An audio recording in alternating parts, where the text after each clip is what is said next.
Bonjour à vous tous, bienvenue sur la chaîne d'Aruna. Donc voici la guidance du 30 mai. Hop, on va commencer tout de suite avec le choix numéro 1.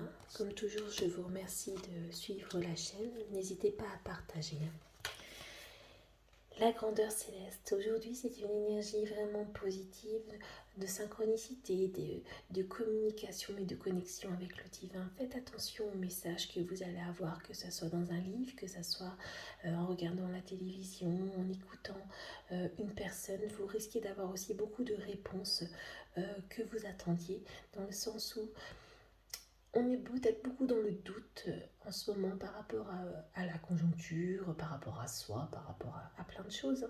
Et bien là, aujourd'hui, c'est une journée riche en symboles aussi, au niveau du symbolisme, pour vous donner les réponses que vous voulez.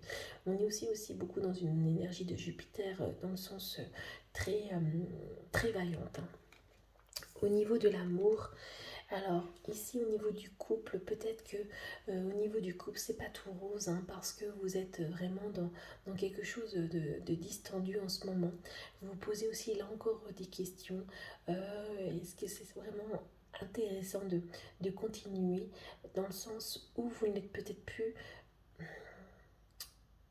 porté par ce que vous ressentez à l'heure actuelle. Vous restez peut-être dans cette relation parce que c'est une habitude.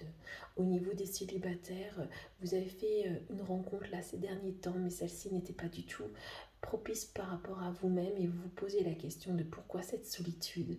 C'est vrai que on revient au niveau du premier, vous aurez les réponses. La solitude à l'heure actuelle vous permet véritablement d'avancer et de votre chemin. Au niveau du travail, c'est oui, tout ce que vous allez mettre en pratique aujourd'hui va être porteur et va vous permettre d'avancer au niveau de vos projets et de ce que vous désirez. Donc servez-vous de cette énergie.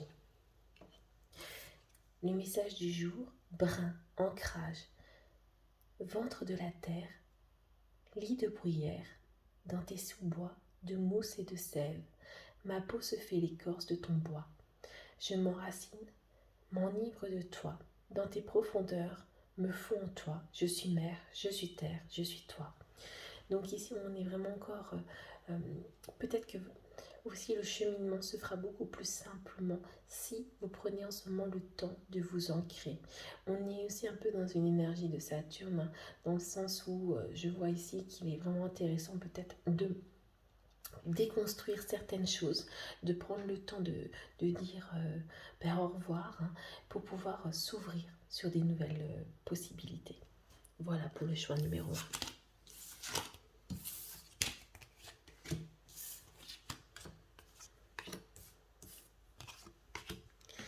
Au niveau du choix numéro 2, on a l'hiver. En ce moment, les énergies qui nous portent au niveau, pour vous, pour ceux qui ont choisi ce choix numéro 2, il faut de la patience.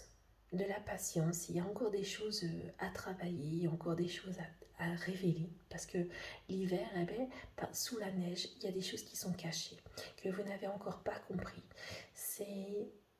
Vous avez besoin de ce temps pour méditer, trouver le temps pour vous, véritablement voir si les projets que vous avez en tête ou les idées que vous avez en tête sont propices, sont porteurs. Donc, prenez ce temps pour vous afin véritablement de préparer le terrain. Au niveau de l'amour, c'est l'abondance. Donc au niveau du couple, c'est quelque chose de positif. On est sur une énergie porteuse. Et pour les célibataires, mine de rien, même si on avait l'hiver, c'est quand même quelque chose qui est présent. L'amour est à portée de main. Il suffit simplement des fois de mieux regarder pour pouvoir le saisir. Au niveau du travail, ici, on a tout ce qui est au niveau du yin et du yang. Donc, c'est vraiment déjà travailler sur les énergies masculines et féminines, pour retrouver une forme d'équilibre. Parce que on était au niveau de l'hiver. Je pense qu'il il y a encore des choses à travailler sur ce que vous voulez, même au niveau professionnel. Peut-être que vous êtes dans un état de décision, de vouloir peut-être tout lâcher. Et attention à ce que vous voulez faire, parce que je pense que le projet n'est peut-être pas assez posé pour l'instant. Au niveau du message du jour, on a la lavande, purification, énergie toxique, émotions et tensions parasites, pensées et entités résiduelles, fièvre, fiel et colère, d'ici ou d'enfer. Ailleurs est votre foyer, désormais mon être est purifié. Donc ici on est vraiment sur des énergies par rapport à principalement aux émotivités. Pensez à nettoyer toutes ces émotions, faites un soin. Moi je propose même des fois en cabinet les ventouses pour retirer un petit peu le froid qu'il y a au niveau de l'intérieur de nous, pour refaire tout circuler les énergies, ou un soin énergétique peut être très bénéfique pour vous-même. D'accord ? Très belle journée à vous tous.